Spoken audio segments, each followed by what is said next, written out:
Chapter start करते हैं, but उससे पहले मैं आपको बता दूँ कि जो मैं चैप्टर पढ़ाऊँगी उसी से बीच-बीच में मैं कुछ ऑब्जेक्टिव्स टाइप क्वेश्चन पूछूँगी, कुछ वन सेंटेंस क्वेश्चंस पूछूँगी एंड उसका आंसर आपको कमेंट सेक्शन में देना है, ताकि मुझे पता चल सके कि आपने कितने फोकसली इस क्लास को अटेंड किया।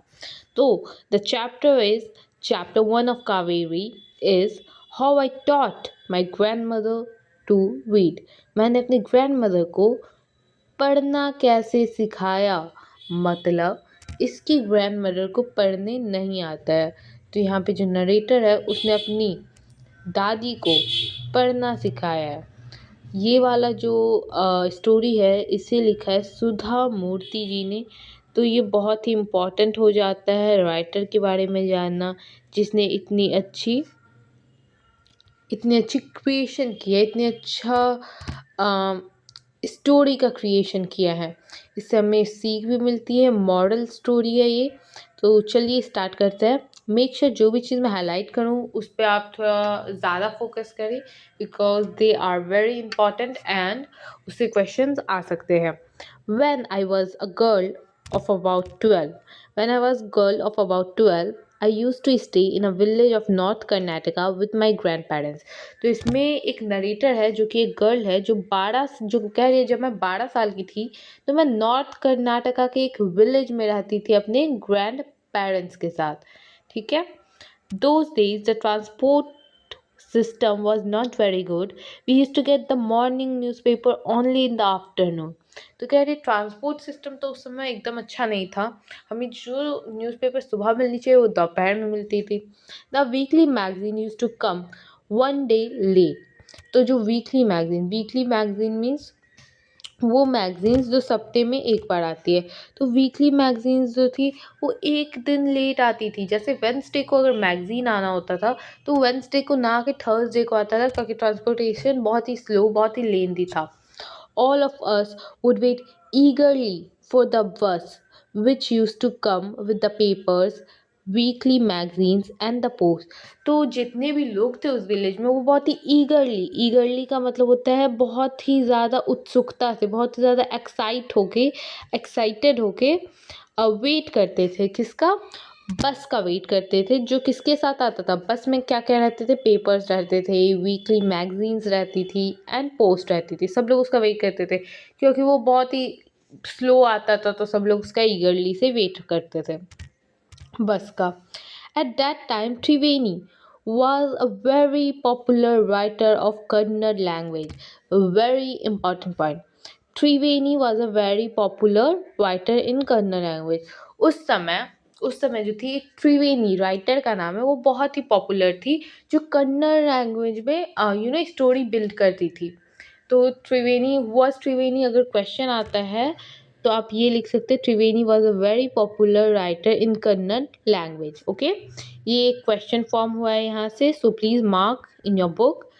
She was a wonderful writer, वो बहुत ही अच्छी राइटर थी। Her style was easy to read and very convincing.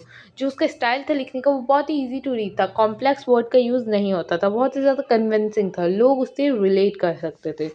Her story usually deals with complex psychological problems in the lives of ordinary people.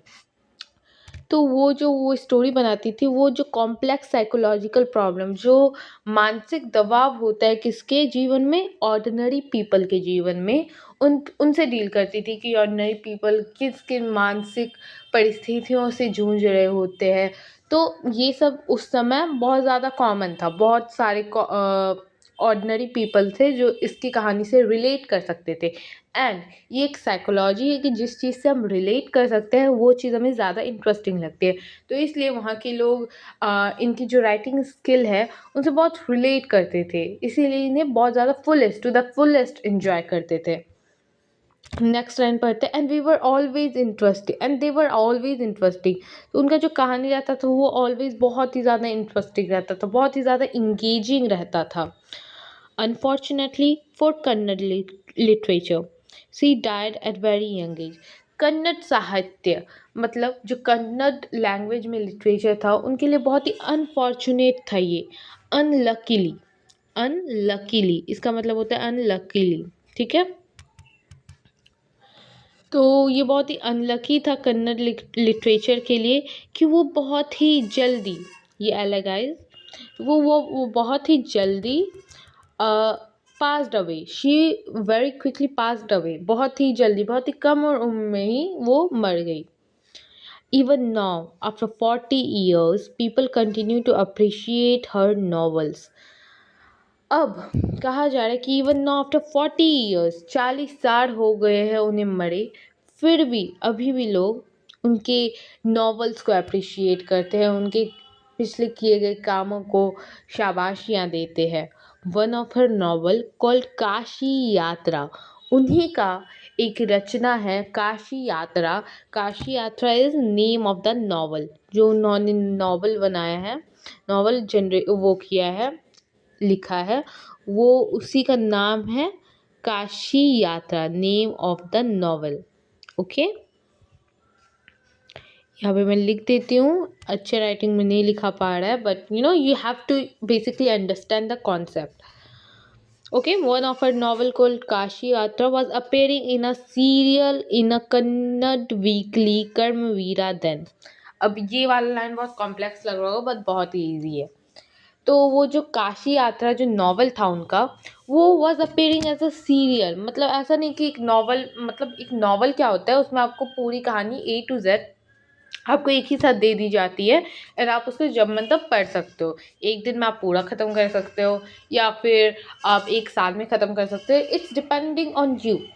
But ये as a serial form में आ रहा था, मतलब कि इसके हर एक एपिसोड्स हर वीक में आते थे, एक वीक ख़त्म हुआ फिर एक एपिसोड आया, ऐसा ऐसा करके वीकली शेड्यूल था। और किस में आता था? कर्मवीर, कर्मवीर नाम का एक मैगज़ीन है, उसमें काशी यात्रा नाम का नॉवल आता था। ओके, तो ये आपको बहुत ही अच्छे से याद रखना नाम, काशी यात्रा था नॉवल का नाम, एंड कर्मवीर था मैगज़ीन का नाम, ठीक है, मैगज़ीन का नाम था। It is the story. Now, यहाँ से एक दूसरी स्टोरी स्टार्ट हो जाती है। सो ये जो काशी यात्रा था ये किस बारे में था? It was the story of an old lady and her ardent desire to go to Kashi और वाराणसी। ardent मीन्स मतलब बहुत ही ज़्यादा स्ट्रॉन्ग डिज़ायर। ये कहानी एक ओल्ड लेडी, एक बूढ़ी लेडी की है, जिसको बहुत ही ज़्यादा इच्छा थी काशी जाने की, वाराणसी जाने की। काशी और वाराणसी एक तीर्थ स्थान है जहाँ पर मोस्ट ऑफ द हिंदूज जाते हैं पूजा करने, ठीक है। तो ये स्टोरी उस ओल्ड लेडी की है जो काशी जाना चाहती थी। Most Hindus believes that going to Kashi and worshipping Lord Vishweshwara is the ultimate पुण्य। तो हिंदू ट्रेडिशन में माना जाता है कि अगर हम काशी जाते हैं और लॉर्ड विश्वेश्वरा को वर्शिप करते हैं तो हमें अल्टीमेट पुण्य मिलेगा, मतलब उससे ज़्यादा बड़े पुण्य की बात और कुछ है ही नहीं, ऐसा माना जाता है, ठीक है। This old lady also believed in this and her struggle to go there was described in that novel. तो ये ओल्ड लेडी भी जाना चाहती थी काशी, बट ये जा नहीं सकती, तो इसलिए इसका स्ट्रगल दिखाया गया है इस नॉवल में। In the story there was also a young orphan girl who falls in love but there was no money for her wedding। तो ये स्टोरी में एक और लड़की है जो ऑर्फन गर्ल है, मतलब कि ये अनाथ है, इसके माता पिता नहीं है, जिसको शादी करना था, but there was no money for her wedding, क्योंकि उसके पापा मम्मी नहीं थे, तो उसकी शादी कौन करता, वो अनाथ थी। सो इन द एंड, ये बहुत ही खूबसूरत सा एंडिंग हुआ इसका। In the end the old lady gives away all her saving without going to Kashi. तो जो ओल्ड लेडी थी जो काशी जाने के लिए पैसे इकट्ठा कर रही थी, वो अपनी सारे पैसे इस ऑर्फन गर्ल की शादी में लगा देती है। She says the happiness of this orphan girl is more important than worshipping Lord Vishweshwara in Kashi। तो ये कितना खूबसूरत लाइन इन्होंने कहा है, देखो, मतलब कि शादी होने के बाद जो इस लड़की की खुशी है वो लॉर्ड विश्वेश्वरा की पूजा करने से भी ज़्यादा अधिक महत्वपूर्ण है, क्योंकि इससे भी आपको पुण्य मिलेगा, इसका हैप्पीनेस, इन शॉर्ट इस ऑर्फन गर्ल का happiness is more precious than going to Kashi, ठीक है। Now back to the story again. ये तो जो काशी यात्रा था उस नॉवेल के अंदर की कहानी थी। नाउ माई ग्रैंड मदर कृष्टक्का, तो जो लड़की जो नरेटर है उसकी ग्रैंड मदर का नाम है Krishtakka, never went to Kashi, never went to school, sorry, never went to school, so she couldn't read. तो जो कृष्टक्का थी, जो नरेटर की ग्रैंड मदर थी, वो कभी स्कूल नहीं गई थी, तो उन्हें पढ़ना नहीं आता था। वे अल्फ़ाबेट्स को नहीं पढ़ सकती थी, कन्नड़ लिटरेचर को पढ़ नहीं सकती थी। Every Wednesday the magazine would come and I would read the next episode of the story for her.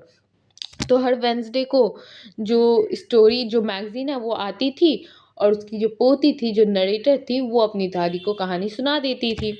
Her episode का, हर काशी यात्रा जो था उसका हर एक एपिसोड सुना देती थी।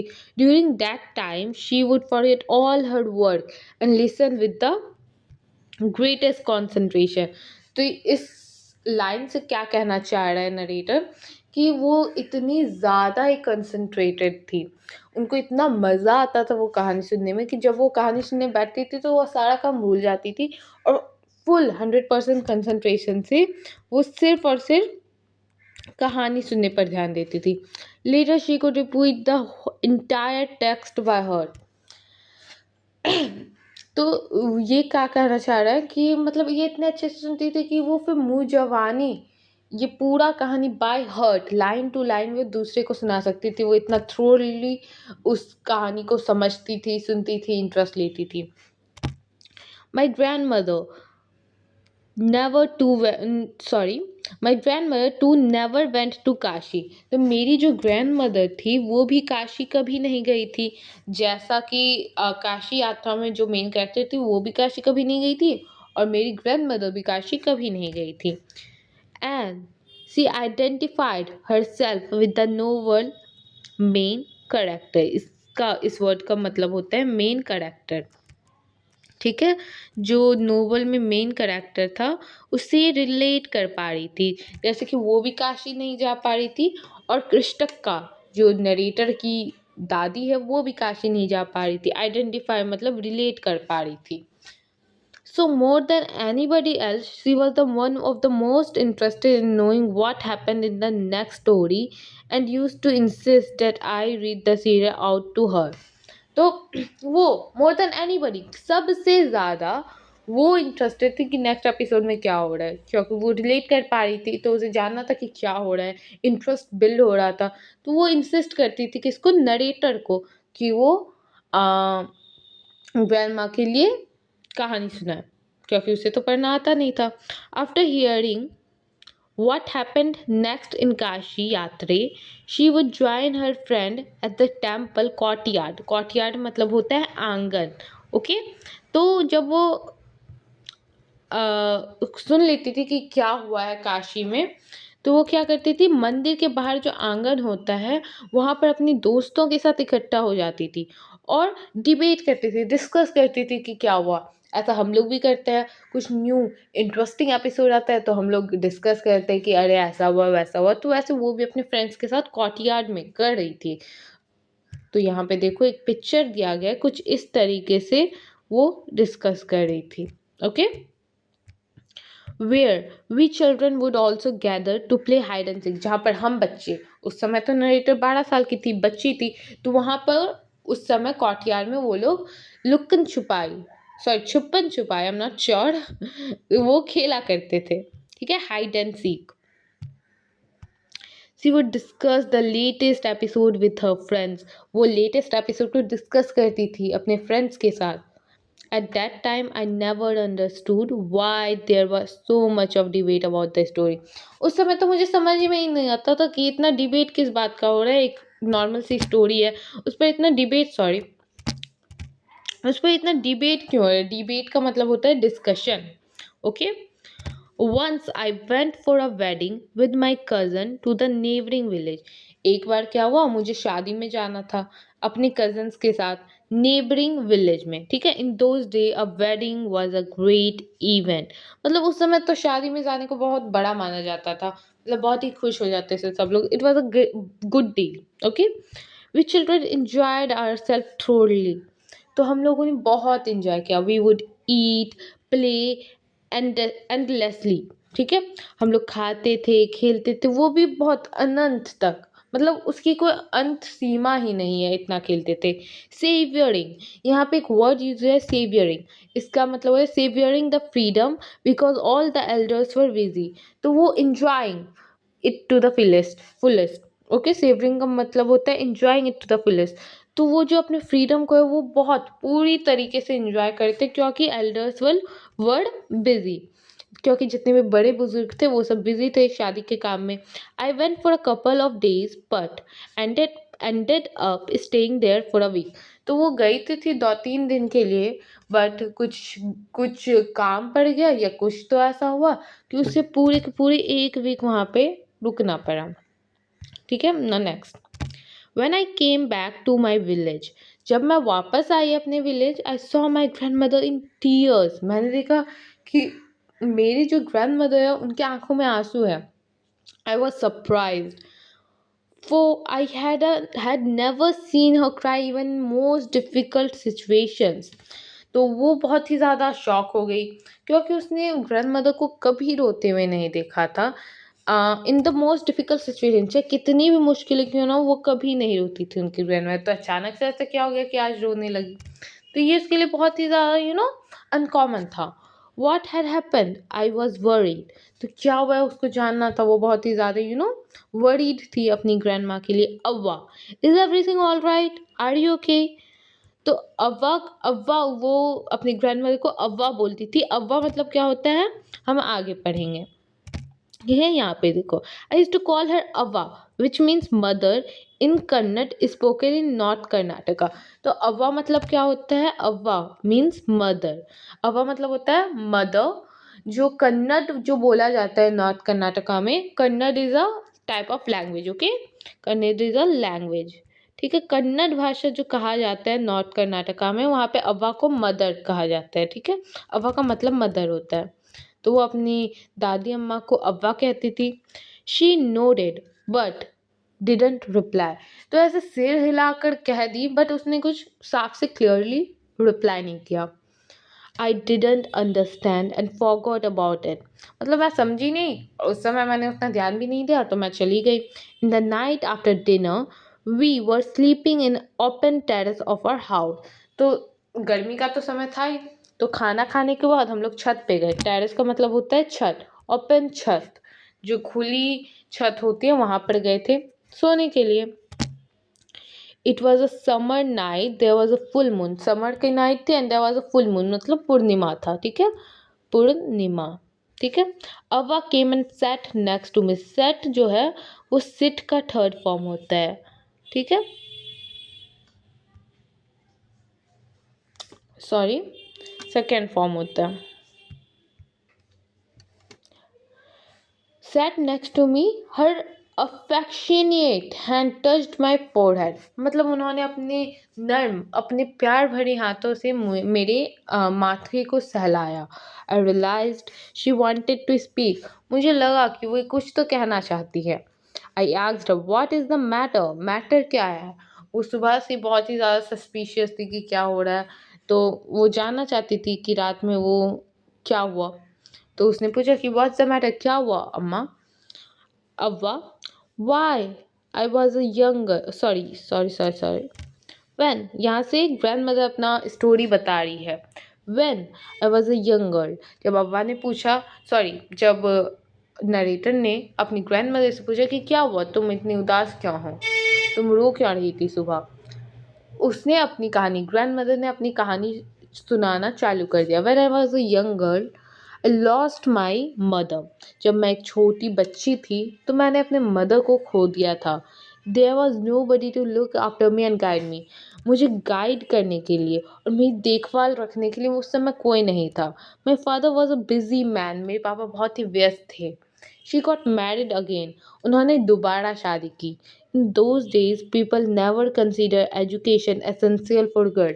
उस समय लोग ना एसेंशियल मतलब नेसेसरी नहीं मानते थे एजुकेशन को फॉर गर्ल्स, मतलब लड़कियों के लिए शिक्षा उतनी ज़रूरी नहीं मानी जाती थी। So I never went to school. Okay, so I never went to school. तो मैं कभी स्कूल नहीं गई। I got married very young age and had children. मेरी शादी बहुत ही ज़्यादा यंग एज में हो गई थी, मैं बहुत ही छोटी थी, उस समय मेरी शादी हो गई थी और बच्चे भी हो गए थे। I became very very very busy, मैं बहुत ही ज़्यादा व्यस्त हो गई। Later I had grand children, फिर मेरे पोते पोती हो गए। And always felt so much happiness in cooking and feeding all of you. मुझे हमेशा बहुत खुशी होती थी खाना बनाने में और तुम सभी को फीड करने में, मतलब खिलाने में। फीड का मतलब होता है खिलाना। Okay, at that time I use to regret not going to school. उस समय मुझे रिग्रेट भी होता था कि यार मैं स्कूल का नहीं गई, थोड़ा बहुत पढ़ लेती तो हेल्प हो जाता, मैं इंडिपेंडेंट रह सकती। तो उस समय मैं रिग्रेट करती थी। So I decided to make sure that my childrens and grand childrens it study well. तो उसी समय मैंने निश्चित कर लिया था कि मैं तो नहीं पढ़ पाई, बट मेरे चिल्ड्रंस, मेरे बच्चे और मेरे पोते, वो अच्छे से पढ़ सके। ठीक है। Now first part is completed, it's now the second part. I couldn't understand, no it's the narrator saying. अब नरेटर कह रही है कि आई couldn't अंडरस्टैंड, मैं समझ नहीं पाई Y 62-year-old grandmother was telling me a 12-year-old the story of her life in the middle of the night। तो मैं समझ नहीं पाई कि एक 62, दादी की एज कितनी थी, 62-year-old ग्रैंड मदर, तो एक 62-year-old की ग्रैंड मदर एक 12 साल के बच्चे को अपनी लाइफ के बारे में क्यों बता रही है in the middle of the night. But I knew I loved her immensely. Immensely का मतलब होता है एक्सट्रीमली, बहुत ही ज़्यादा, एक्सट्रीमली। मुझे पता था मैं उनसे बहुत ही ज़्यादा प्यार करती हूँ। And there had to be some reason why she was talking to me. मुझे पता तो नहीं था कि क्या कर रही है, बट मुझे ये पता था कि मैं उससे बहुत ज़्यादा प्यार करती हूँ अपनी दादी माँ से, और कुछ तो रीज़न होगा कि वो मुझे ये बता रही है। I looked at her face, she was unhappy and her eyes was filled with tears. मैंने ऊपर देखा तो देखा कि वो बहुत ही ज़्यादा अनहैप्पी थी, वो खुश एकदम नहीं थी, उनकी आंखें आंसुओं, टीयर्स का मतलब होता है आंसुओं से भरे हुए थे। She was a good looking lady, वो बहुत ही ज़्यादा अच्छे दिखने वाली लेडी थी। Who was usually always smiling, जो हमेशा खुश ही रहती थी, हंसमुख किस्म की थी। Even today I can not forget the worried expression on her face. आज की बात ही ले लो, मैं अभी तक उस वरीड एक्सप्रेशन को नहीं भूल सकती, वो मेरे मस्तिष्क, मेरे माथे में छप चुका है। I leaned forward and held her hand। मैं आगे को झुकी, lean forward मतलब आगे को झुकना। I leaned forward, मैं आगे को झुकी and held her hand, उनका हाथ पकड़ा। फिर उसने कहा, अवा don't cry, what's the matter, can I help you in any way. तो उसने कहा कि अवा क्या, रो मत, क्या क्या हुआ, क्या किस चीज़ के लिए तुम्हें परेशानी है, क्या मैं हेल्प कर सकती हूँ किसी भी तरीके से, can I help you in any way. तो अवा रिप्लाई करती है, मतलब ग्रैंड मदर रिप्लाई करती है, yes I need your help. You know when you were away Karmaveera came as usual. तो अव्वा कहती है कि हाँ, मुझे तुम्हारी हेल्प की ज़रूरत है। तुम्हें पता है जब तुम चली गई थी विलेज तो कर्मवीरा आई। Karmaveera is the name of magazine as I said earlier. As usual जैसे हर सप्ताह आती थी वैसे आई। Now, at this time, I have a question for you all guys. Please answer in the comment. मैं ये क्वेश्चन इसलिए पूछ रही हूँ ताकि मैं आपको फोकस लेवल चेक कर सकूँ। तो आपको बताना है ग्रैंड मदर का रियल नाम क्या था। So please comment. Now let's continue with the story. तो कह रही थी कि जब तुम गई थी विलेज तो कर्मवीरा आई थी एज यूजल, जैसे हर सप्ताह आती थी। Karmaveera is name of magazine. I open the magazine, okay, I open the magazine. I saw the pictures that accompanies the story of Kashi yatra. मैंने मैगजीन को खोला और उसके साथ जो लगी हुई अटैच्ड, मतलब इसका मतलब होता है अटैच्ड, ठीक है, उसके साथ जो लगी हुई जिस स्टोरी के साथ आपको पिक्चर्स अटैच्ड मिलती है, वो मैंने देखा। जो काशी यात्रा में पिक्चर्स अटैच्ड थी वो सब तो मैंने देखा, मतलब जैसे देख लो यहाँ पे जैसे आपको पिक्चर्स वगैरह मिली है, तो काशी यात्रा जो नॉवल था उसमें भी ये सारे पिक्चर्स अटैच थे। तो दादी अम्मा ने वो पिक्चर्स तो देखा, फिर क्या हुआ, फिर and I couldn't understand anything that was written. मैंने पिक्चर्स तो देखा, थोड़ा बहुत समझी, बट जो जो लिखा हुआ था, जो जो उस पर टेक्स्ट थे, वो मुझे कुछ समझ में नहीं आया। Many times I rubbed my hands over pages wishing they could have understand the what what was written। मैंने बहुत बार अपने हाथों को रगड़ा पेपर पर, मुझे कुछ तो समझ आ जाए क्या लिखा है। But I knew it was not possible, but मुझे कहीं ना कहीं तो पता था ये पॉसिबल नहीं है। हाथ रगड़ने से मुझे कुछ समझ में नहीं आने वाला। If only I was educated न, अगर मैं पढ़ी लिखी होती तो मैं पढ़ पाती अच्छे से। I waited eagerly for you to return. मैंने ईगरली, बहुत ही उत्साह से, बहुत ही ज़्यादा वेट किया तुम्हारा कि तुम रिटर्न करोगी। I felt you would come early and read for me. मुझे तो लगा था तुम जल्दी आ जाओगी और मेरे लिए काशी यात्रा पढ़ दोगी। Even thought of going to the village and asking you to read for me. मुझे तो बीच में ऐसा भी लग गया कि मुझे विलेज चल जाना चाहिए और तुम्हें पढ़ने के लिए कह देना चाहिए कि तुम मेरे लिए कहानी पढ़ो और मुझे सुना दो। I could have asked somebody in the village but I was too embarrassed to do so. मैं किसी और को, विलेज में जो दूसरे लोग हैं उससे, उसको भी बोल सकती थी कि तुम मुझे पढ़ के समझा दो, but I felt so embarrassed. मुझे बहुत ही शर्मनाक लगी ये बात कि लोग क्या सोचेंगे कि मुझे पढ़ने नहीं आता। एम्बेरस्ड का मतलब होता है शर्मिंदा, shy. Okay, you can use a simpler word which is shy. I felt very dependent and helpless. मुझे लगा मैं बहुत ही ज़्यादा डिपेंडेंट हूँ और मैं हेल्पलेस थी। मुझे मुझे संतोष करना था। We are well off means we come from a good wealthy family. मतलब वेल ऑफ मतलब अच्छे परिवार से आना। वी आर वेल ऑफ, हम एक अच्छे परिवार से आते हैं। But what use is money when I can not be independent. मगर पैसे का क्या काम जब मैं इंडिपेंडेंट बन ही नहीं सकती, आत्मनिर्भर नहीं बन सकती, तो पैसे का तो कोई यूज़ नहीं है। I did not even know what to answer. मुझे ये भी नहीं पता था कि आंसर क्या दूँ। यहाँ पे नरेटर कह रही है कि जब दादी ने मुझे ये सब चीज़ कहा मुझे पता भी नहीं था कि मैं आंसर क्या करूँ। आवा कंटिन्यूड। आवा फिर से बोलती है, I have decided, so I have decided, मैंने ये तय किया है that I want to learn Kannada alphabets from tomorrow, कि मुझे कन्नड़ अल्फ़ाबेट सीखनी है फ्रॉम टुमारो ऑनवर्ड्स, कि मुझे तुम कल से कन्नड़ अल्फ़ाबेट सिखा देना। I will work very hard, मैं बहुत ही ज़्यादा परिश्रम करूँगी। I will keep Saraswati Puja day during Dussehra as a deadline. मैं दशहरा को, जो दशहरा होते हैं इंडियन फेस्टिवल में, उसको एज अ डेडलाइन रखूँगी कि तब तक भी मुझे आ जाना चाहिए पढ़ना। ठीक है। That day I should be able to read a novel on my own. तो दशहरा के बाद से मुझे सारे नॉवेल्स खुद पढ़ने आने चाहिए। I want to be independent, मुझे इंडिपेंडेंट होना है। तो अब यहाँ पे मुझे उनके फेस पे करने की क्षमता दिखी, डिटर्मिनेशन दिखा। Yet I लाव्ड at her. फिर भी मैं उन पर हंस पड़ी। डिटर्मिनेशन मतलब होता है करने की क्षमता, ठीक है, इसको आप नोट कर सकते हो। येट आई लाव्ड एट हर, फिर भी मैं उन पर हंस पड़ी। Now next line is Avva. At this age of 62 you want to learn the alphabets. मतलब आप 62 की हो और अभी आपको अल्फ़ाबेट सीखने हैं। तो ये कह रही थी वो, all your hairs is grey, आपके सारे बाल भूरे हो चुके हैं, ग्रे हो चुके हैं। योर हैंड्स आर रिंकल, आपके हाथों पे झुर्रियाँ पड़ चुकी है। यू वेयर स्पेक्टिकल्स, आप चश्मे पहनते हो। And you work so much in the kitchen, आप किचन में बहुत सारे काम करते हो। Childishly I made fun of the old lady. तो बचकाने तरीके से, बहुत ही बचकाने तरीके से मैंने उस ओल्ड लेडी का, मतलब कि अव्वा का मजाक उड़ाया।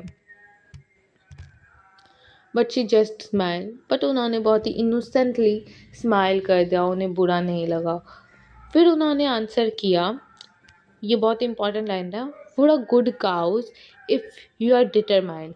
और कोई अच्छा गोल है तुम्हारा और तुम उसके लिए पूरे संलग्न हो, मेहनत करने के लिए तैयार हो, डिटरमाइंड हो, you can overcome any obstacles.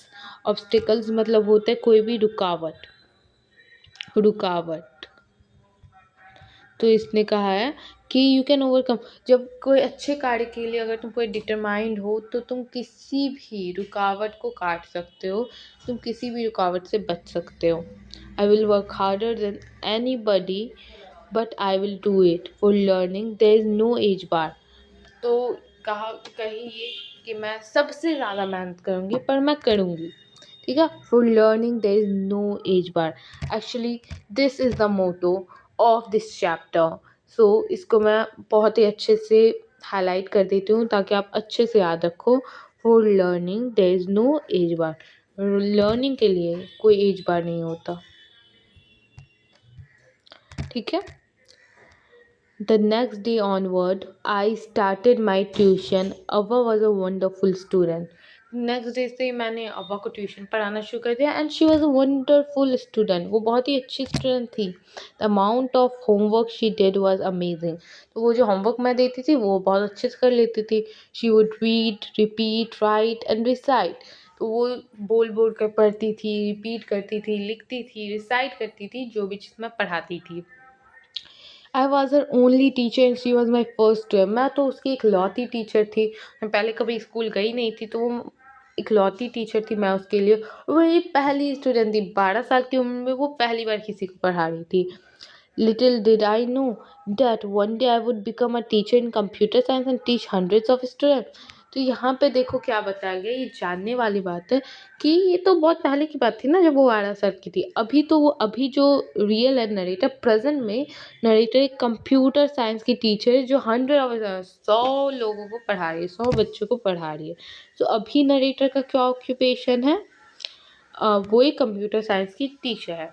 Now before continuing this I want to ask a question कि जो क्या कहते हैं विलेज था वहाँ पर मैगजीन्स एक दिन लेट क्यों आती थी? तो answer in comments. Let's see who is score the most. The Dussehra festival came as usual. Dussehra festival आया।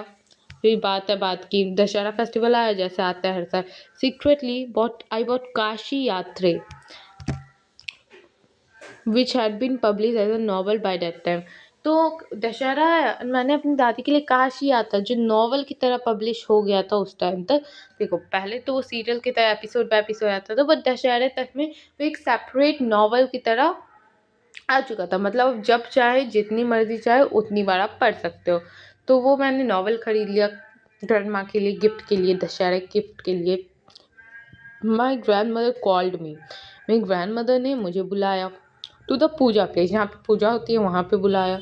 And made me sit down on a stool, और मुझे स्टूल पे बैठाया।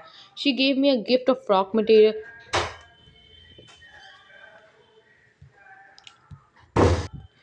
तो उन्होंने मुझे एक फ्रॉक मटेरियल का गिफ्ट, मतलब कपड़े जो होते हैं उनका गिफ्ट दिया। And then she did something unusual. फिर उन्होंने कुछ ऐसा किया जो शायद थोड़ा सा अनयूजुअल था। She bent down and touched my feet. वो नीचे झुकी एंड मेरे पाँव छुए।